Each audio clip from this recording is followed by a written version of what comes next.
What is going on, guys? It's Dealer here, back again with yet another video. And if you're noticing that Red Dead Redemption 2 on the Xbox One X is looking a bit more smooth than usual, there's a reason for that, and I'll explain that in the video. But hey, today we're talking about another developer speaking on the differences between the current CPU architecture in consoles like the Xbox One X, PS4 Pro, etc., and that of which will be found in the next generation Project Scarlett, aka Xbox Anaconda. Now, of course, there may or may not be a little bit of overlap here if you're a long-time viewer, but unfortunately, the game of YouTube is that of talking to new people constantly. We've always got new people on the channel learning new things, so by the end of this video, hopefully those who do not understand the difference between the current Jaguar architecture of the consoles we have now, you should have a little bit more of an understanding as to why the CPU leap in the next generation console is such a big deal, or at least one aspect of that. So as always, guys, if you like the video, hit the like button, maybe share this with a buddy or two, subscribe if you're into this kind of stuff. Let's get into the topic. And remember, as always, the source is linked down below. So there's a new article from gamingbolt.com that technically discusses both next generation consoles, both PS5 and the next Xbox. Given that they are using the same architecture, that is Zen 2, yes, you will have the same benefits on the PlayStation 5. Now, if you're one of those that's wondering what's going to separate Project Scarlett, Microsoft's next console, from the PlayStation 5, they're both using the same architecture. Well, that comes down to their custom optimizations, frequencies, multi-threading, and more. There's a ton that they can do to make their CPU custom or more unique, more capable, so keep that in mind. It'll be very interesting. That's actually one of the more interesting aspects of next generation. Who is going to have the best engineering? Who's going to have the best cooling to get the frequencies the highest? Who's going to have the most custom cores? Who's going to have the most L2 cache? I mean, there's a lot of stuff that these guys can do to give their processor the edge. And it could play a pretty big role given that they are using the same architecture. If you guys did remember, the PlayStation 4 Pro and Xbox One X CPU, while relatively similar, do have a lot of differences as well. Microsoft ended up doing some custom things with the command processor, got more L2 cache, etc. Things like that. So remember, technically this article does extend to the PlayStation as well. So if you're a Sony guy, hey, enjoy, expect great things. But I'll be referring to the Xbox. I'm an Xbox-centric guy, so let's get into it. So, Gaming Bolt's new article says PlayStation 5 and Xbox Scarlett's Zen 2 CPU will offer more bandwidth and time to create games, says developer. Now, this comes to us thanks to a developer from III Games. Say what you will about a lot of these indie developers or these medium-sized developers, but these guys are way more willing to divulge details or what to expect from some of this hardware. They don't have to be developing the biggest games in the universe to understand the differences of what they're working with, or what they will be working with. So, a name that I will not even attempt to butcher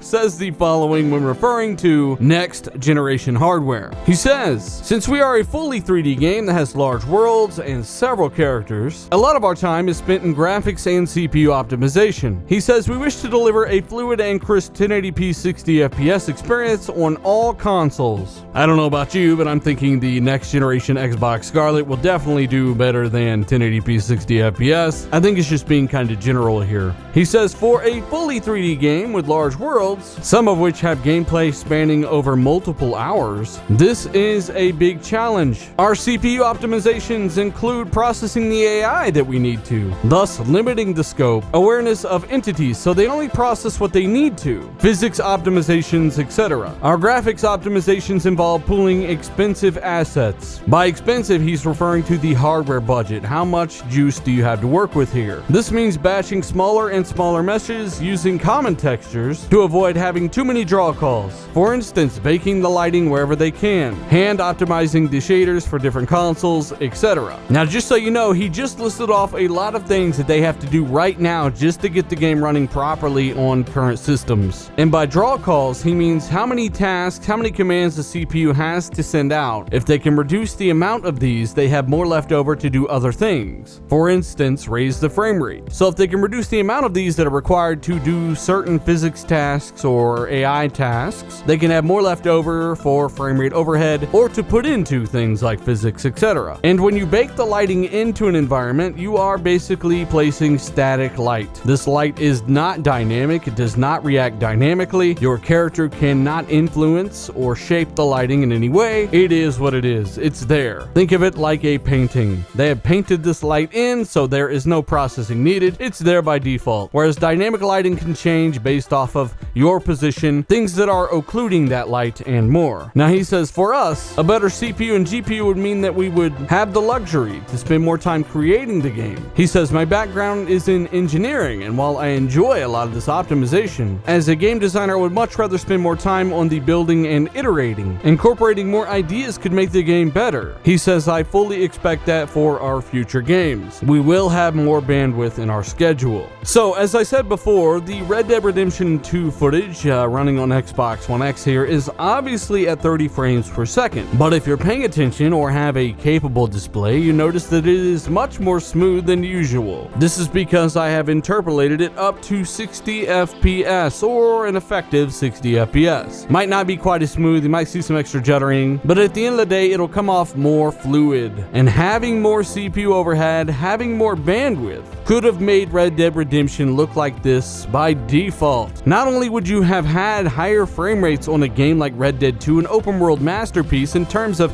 technical design, but with more things like GPU overhead, RAM, and additional CPU overhead, you could have even made this game look even more impressive. Red Dead 2 could have had the most insane effects possible, and that's what this developer is getting at. Not only could you raise visual fidelity, as Microsoft executives have alluded to already, you could double the frame rate on top of that, and if that weren't enough for developers, they could also cut their optimizations short, because things like static baked-in light would not be needed. You could actually use dynamic lighting across the board. Not only would this look better and react to your actual player character and environments, but it would be less overhead and less work for the developer. This is what he means by optimization. One thing's for sure, I cannot wait to see what these games will look like in a few years running on Project Scarlett. If you don't see a need to buy the Scarlett because you can play on PC or you got an Xbox One X, that's perfectly fine. I don't really think Microsoft care what console or PC you play this on in their ecosystem. If you buy the game from their ecosystem, that's all they care about. So play where you want, have a blast. Let me know what you think down below. Are you excited for this thing? Let me know your thoughts. Hit that like button if you liked the video, or maybe you learned something today. Maybe share this with a buddy or two if you get a second, and of course subscribe if you're into this kind of stuff. Nothing groundbreaking, but I figured I'd use this opportunity to explain a few more things, kind of get the point across that the CPU alone is a massive leap for these next systems. Be very excited. Not to mention the SSD load times that these consoles are already confirmed to have. Very, very good stuff. So again, let me know your thoughts. Hit that like button, share this thing. I'm Dealer. I'm out.